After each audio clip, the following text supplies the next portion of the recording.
मध्य प्रदेश में सियासी महाभारत परवान पर है। कांग्रेस और बीजेपी के दिग्गजों ने एमपी के रण में पूरी ताकत झोंक दी है।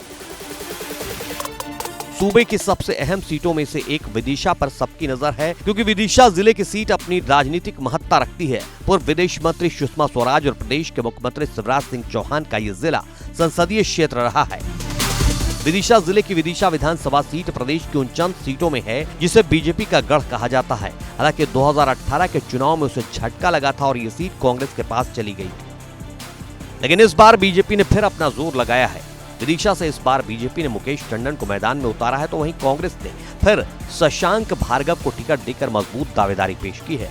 इस सीट के राजनीतिक इतिहास पर नजर डालें तो विदिशा में 1990 के समय से ही बीजेपी का दबदबा रहा है। 2018 के चुनाव को छोड़ दें तो सभी चुनावों में बीजेपी को जीत मिली है। 1980 से लेकर 1993 तक मोहर सिंह लगातार 4 बार चुनाव जीते, तो 1998 में सुशीला देवी ठाकुर ने भी जीत हासिल की। 2003 में गुरचरण सिंह जीते, तो 2008 में राघव जी ने जीत हासिल कर बीजेपी के विजय रथ को आगे बढ़ाया। 2013 में खुद मुख्यमंत्री शिवराज सिंह चौहान ने भी यहां से चुनाव लड़ा। वो 2 सीटों से चुनाव लड़े और दोनों ही सीटों पर जीत गए, लेकिन विदिशा सीट छोड़कर बुधनी सीट पर अपना प्रतिनिधित्व बनाए रखा।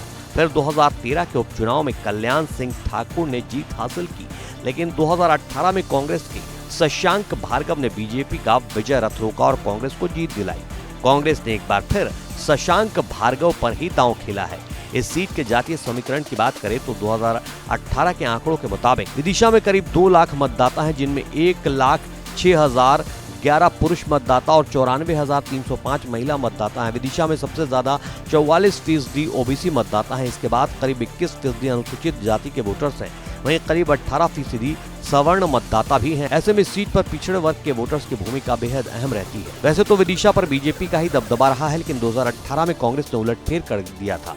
ऐसे में बीजेपी की कोशिश कांग्रेस से पिछली हार का बदला लेने की है, तो वहीं दूसरी ओर कांग्रेस फिर से इस सीट पर कब्जा करने को जी जान से जुटी है। यानी विदिशा में भी टक्कर जोरदार रहने वाली है।